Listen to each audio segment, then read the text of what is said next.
स्वामी प्रचिती जीवनाची संगती, स्वामी प्रचिती जीवनाची संगती, करावे मनाने स्मरण, त्यासी स्वामी अनुभवास येती, त्यासी स्वामी अनुभवास येती, त्यासी स्वामी.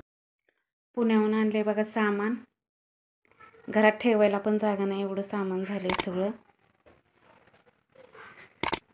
हो का, हे बघा सर्व सामान फायनली पुण्यातून सामान सर्व घरी आले. इकडं पण बघा सर्व सामान आणले. इकडं पण बघा हा टीव्ही ही आपला.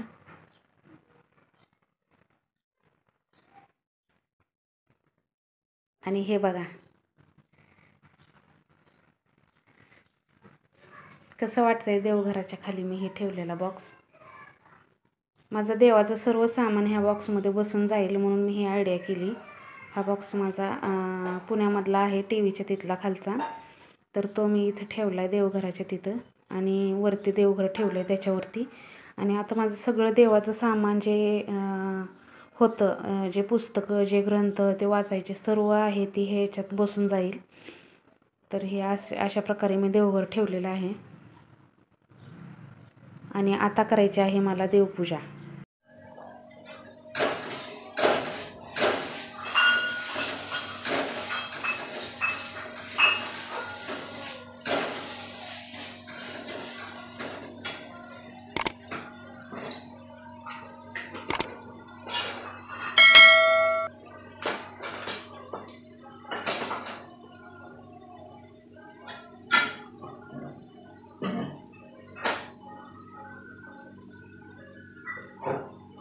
नमस्कार, श्री स्वामी समर्थ. स्वामी भक्त परिवार या चॅनलमध्ये तुमचं खूप खूप मनापासून स्वागत करते. आणि आजच्या आपल्या व्हिडिओला सुरुवात करते. तर कोबीची भाजी करायची आहे. तर हे बघा फ्लावरची भाजी करायची आहे. तर फ्लावर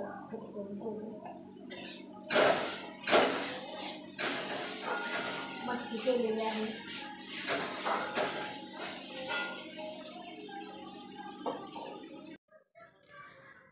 तर खूप दिवसातनं मी आज डेली रुटीन तुमच्या संग शेअर केलेलं आहे. तर संध्याकाळचं माझं नाईट रुटीन. तर संध्याकाळी झटपट खाली बसून मी स्वयंपाक कसा करते आणि झटपटसुद्धा लवकर होणारा स्वयंपाक. तर आत्ता वाजलेले आहेत संध्याकाळचे 6:30.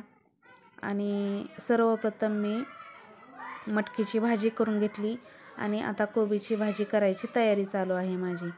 तर काय होतं, पुण्याला मला स्वयंपाक करायला खूप वेळ लागत नव्हता. किचन ओटा असल्यामुळं उभा राहून स्वयंपाक पटकन व्हायचा. पण इथं खाली बसून स्वयंपाक करायची खूप माझी तारंबळ उडायची. पण आता 1 ते 1.5 महिना होऊन गेलेला आहे मला पुण्याहून येऊन. तर मला आता खाली बसून स्वयंपाक करायची सुद्धा सवय झालेली आहे. तर मी आता नॉनस्टॉप बघा अर्ध्या तासामध्ये स्वयंपाक सर्व कसा करून घेतला, तर हेच मी तुमच्याशी आज शेअर करणार आहे.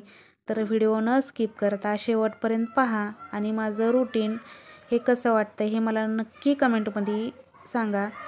आणि व्हिडिओ आवडल्यास व्हिडिओला लाईकसुद्धा करायचा आहे आणि चॅनलला सबस्क्राईबसुद्धा करायचं आहे. तर व्हिडिओ आपला शेवटपर्यंत पहा.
तर इथं बघा मला प्रत्येक गोष्टीला उठावं लागतं.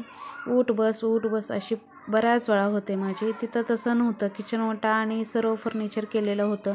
तर पटकन असा स्वयंपाक होऊन जायचा. पण इथे तसं नाही. इथे प्रत्येक गोष्ट घ्यायची असेल, प्रत्येक वस्तू घ्यायची असेल तर उठावं लागतं. उभं राहून स्वयंपाक करायला आणि खाली बसून स्वयंपाक करायला खूप फरक आहे.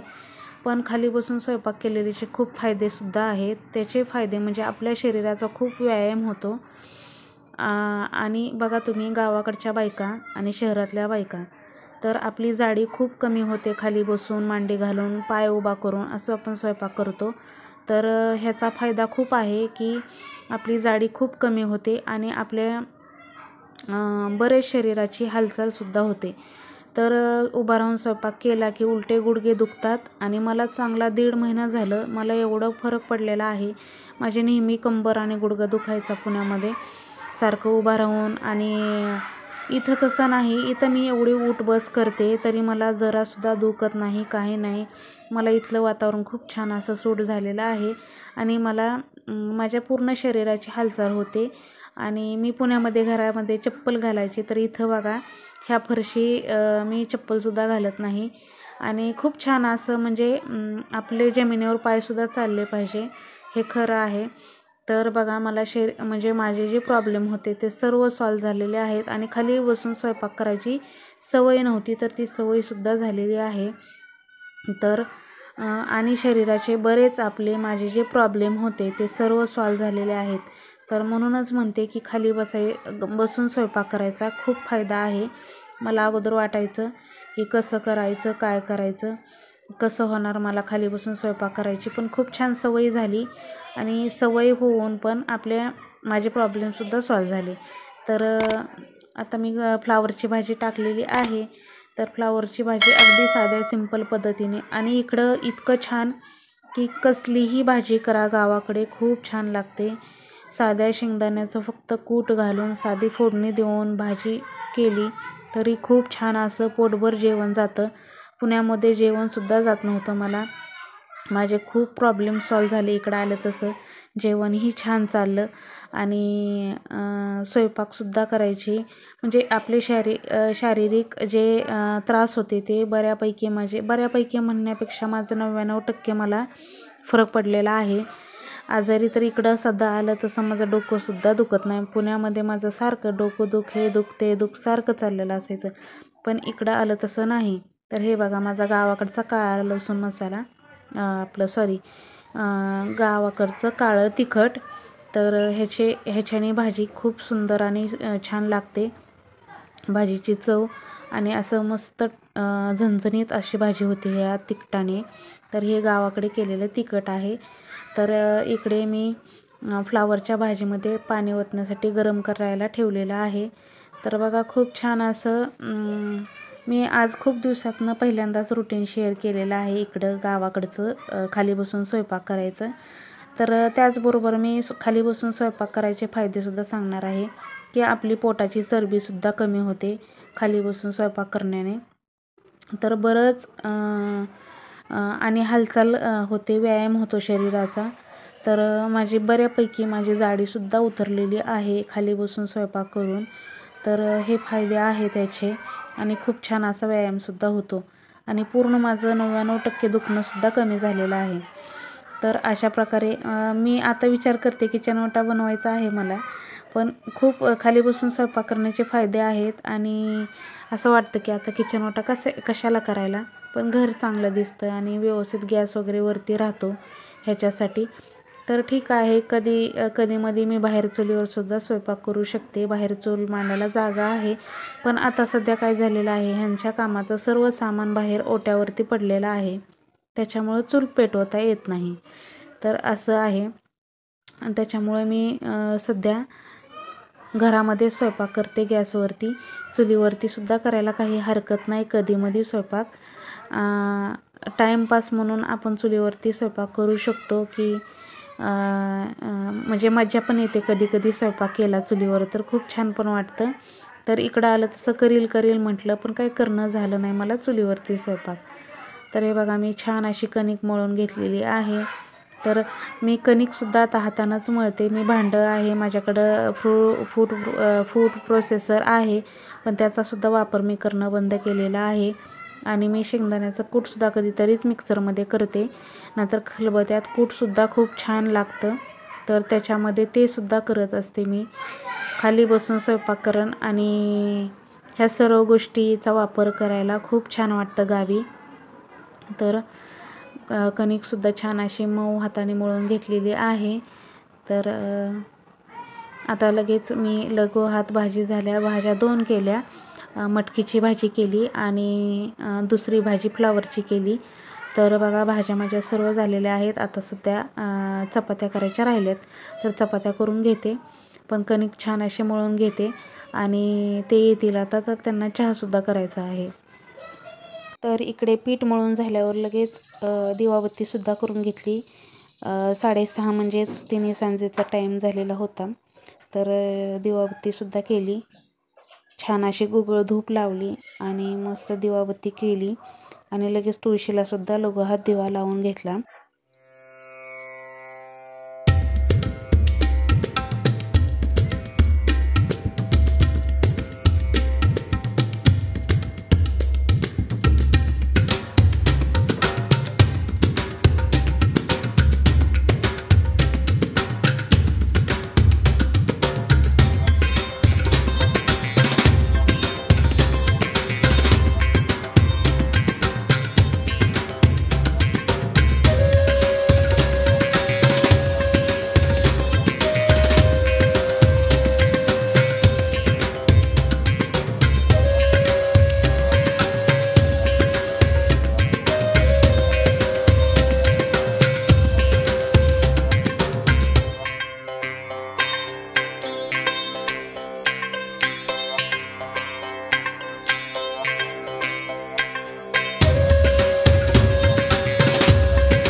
तर हे सुद्धा कामावून आलेले आहेत.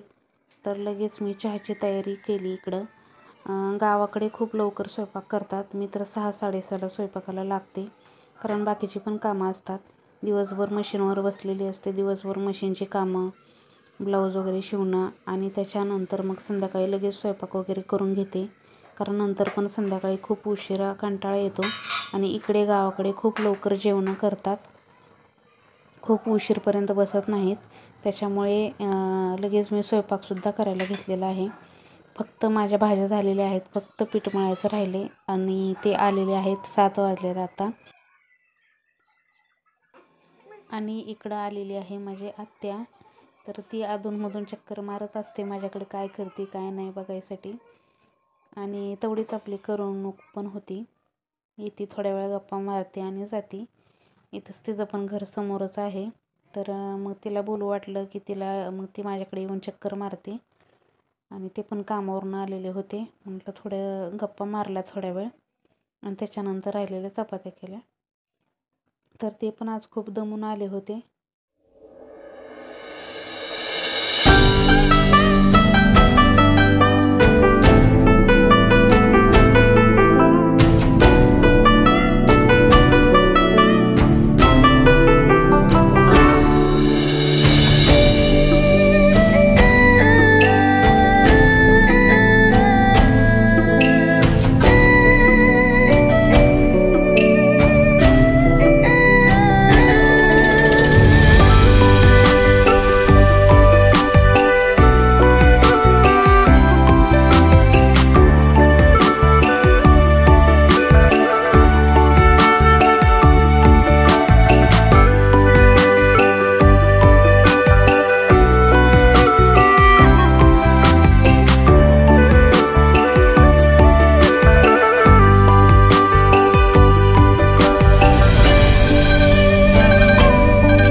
व्हिडिओ आवडल्यास व्हिडिओला लाईक करा, शेअर करा आणि चॅनलला सबस्क्राईबसुद्धा करा.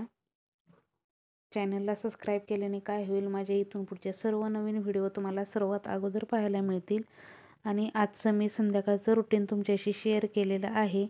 ते कसं वाटलं आणि त्याचे फायदे काय काय आहेत हे मी सांगितलेलं आहे. तर मला नक्की कमेंटमध्ये सांगा. चला तर मग भेटूया आपण एका पुढच्या नवीन व्हिडिओसोबत. तोपर्यंत सर्वांना श्री स्वामी समर्थ. जय जय स्वामी समर्थ.